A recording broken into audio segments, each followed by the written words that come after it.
माधवी की कहानी। पांचों पांडवों की पत्नी द्रौपदी, जिन्हें वेदव्यास ने आशीर्वाद दिया था कि उनका कौमार्य कभी नष्ट नहीं होगा, वह 1 साल तक एक पांडव पुत्र के साथ रहती थी और अगले साल अपनी वर्जिनिटी के साथ दूसरे पांडव के साथ रहती थी। इस कहानी के बारे में बहुत से लोग जानते होंगे, लेकिन क्या आप माधवी को जानते हैं? माधवी एक राजकुमारी, राजा ययाति की इकलौती बेटी, जिसका अस्थिर कौमार्य उसके लिए एक अभिशाप बन गया है। एक ऐसा अभिशाप जिसे किसी और ने नहीं बल्कि उसके अपने पिता ने जीवंत कर दिया था। नमस्कार दोस्तों, आप सभी का हमारे चैनल माया नगरी में स्वागत है। आपको इस चैनल पर सनातन धर्म, गरुड़ पुराण एवं धार्मिक जैसी वीडियो देखने को मिलेगी, तो आप सभी इस चैनल को सब्सक्राइब करें और अपना प्यार दे। धन्यवाद। अप्सरा की पुत्री माधवी। महान राजा ययाति और एक अप्सरा की पुत्री माधवी, बेहद खूबसूरत, शालीन, जो भी उसे देखे उसके रूप पर मोहित हो जाए। लेकिन उसे दैवीय कोख रखने की सजा मिली, और वो भी ऐसी जिसे सुनकर विश्वास ना हो। हम आज के समय को दोष देते हैं। हम महिलाओं की दर्दनाक और असहाय स्थिति के लिए आज के समय को कोसते हैं, लेकिन हर युग में महिलाओं के साथ समान रूप से दुर्व्यवहार हुआ है, जिसे कभी किसी रूप में पेश किया गया तो कभी किसी जंगल की दुल्हन। अप्सरा की पुत्री होने की वजह से माधवी के भीतर ताउम्र कुंवारी रहने की दिव्य शक्ति थी।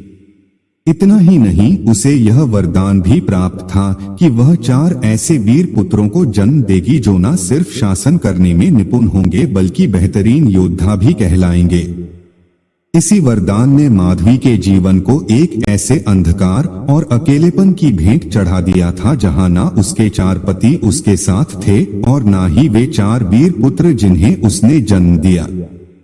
मूल्य उसका नहीं, उसकी कोख का था, जिसकी वजह से अंत में सब कुछ त्याग कर उसने संन्यास लेकर एक जंगल में रहना मंजूर किया, और वह बनी ब्राइड ऑफ द सरोगेसी।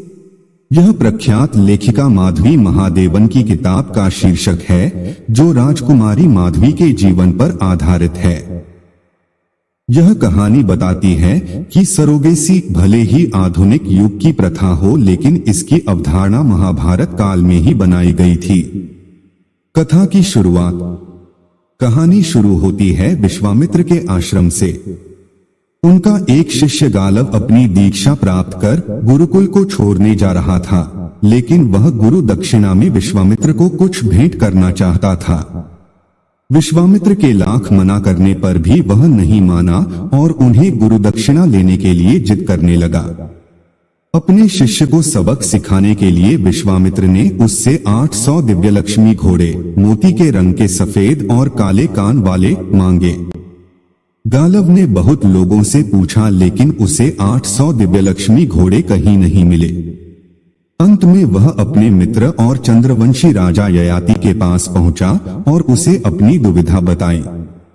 राजा ययाति इतने घोड़े तो नहीं दे सकता था, लेकिन इस दाव में अपनी बेटी को आगे कर दिया।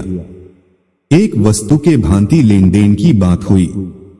ययाति ने अपने बेटी के भीतर मौजूद दिव्य शक्ति के विषय में गालव को बताया और उसे अयोध्या के तत्कालीन राजा हर्यश्व के पास भेजा। माधवी और हर्यश्व के मिलन से वसुन्ना नामक वीर राजा का जन्म हुआ, और बदले में हर्यश्व ने गालव को 200 दिव्य शक्ति घोड़े दिए। दिव्य लक्ष्मी घोड़े। 800 की संख्या पूरी करने के लिए गालव माधवी को भोज और काशी के राजा के पास लेकर गया, जिनसे माधवी ने प्रतर्दन और शिबी नामक पुत्रों को जन्म दिया। हर बच्चे के जन्म के बाद माधवी को अपनी संतान उसके पिता के पास छोड़नी पड़ती और गालव उसे दूसरे राजा के पास ले जाता। 800 में से 600 घोड़े तो गालव को प्राप्त हो गए, जिन्हें लेकर वह विश्वामित्र के आश्रम में गया। विश्वामित्र का समझौता। विश्वामित्र को जब माधवी के विषय में पता चला तो उन्होंने माधवी से पुत्र उत्पत्ति के एवज में उन 200 घोड़ों के साथ समझौता कर लिया। माधवी और विश्वामित्र के मिलन से अष्टक नामक पुत्र की उत्पत्ति हुई, जो आगे चलकर एक महान राजा बना। अष्टक की उत्पत्ति के बाद माधवी को उसके पिता के पास वापस भेज दिया गया। माधवी का कौमार्य अभी भी भंग नहीं हुआ था। ययाति ने उसके विवाह की तैयारी शुरू की, लेकिन अब माधवी ना तो संतान को जन्म देना चाहती थी और ही किसी पुरुष के साथ रहना चाहती थी। वह संन्यास लेकर वन की ओर प्रस्थान कर गई। ऐतिहासिक कथा। एक पुरानी कहावत है, इतिहास केवल वीरों को याद रखता है।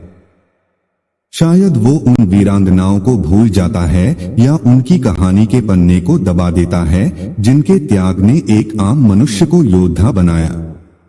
शायद इतिहास उन स्त्रियों की भूमिका को दरकिनार कर देता है जिन्होंने खुद जख्म खाकर उन कहानियों को संजोया जिन पर आज हम फक्र करते हैं, जिन्हें हम अपनी शान कहते हैं।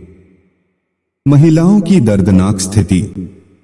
ऐसा कहा जाता है कि हर घटना एक तरह का संयोग है। पृथ्वी पर जीवन और जीवधारियों की व्यक्तित्व सब कुछ मात्र एक संयोग से ज्यादा और कुछ नहीं। इस तर्ज पर देखा जाए तो हमारे जीवन में बहुत सी घटनाएं अप्रत्याशित होती हैं। इनके पीछे ना तो कोई कारण होता है और ना ही कोई विशेष मंतव्य। लेकिन आप या मैं कभी इस बात को नजरअंदाज कर पाने में सक्षम नहीं हो पाएंगे कि महिलाओं की स्थिति हमेशा से ही इस बात का अपवाद रही है। दशकों की बात तो छोड़ दीजिए, युगों युगों से महिलाओं को यह विश्वास दिलवाया जा रहा है कि वह पुरुषों के अधीनस्थ हैं।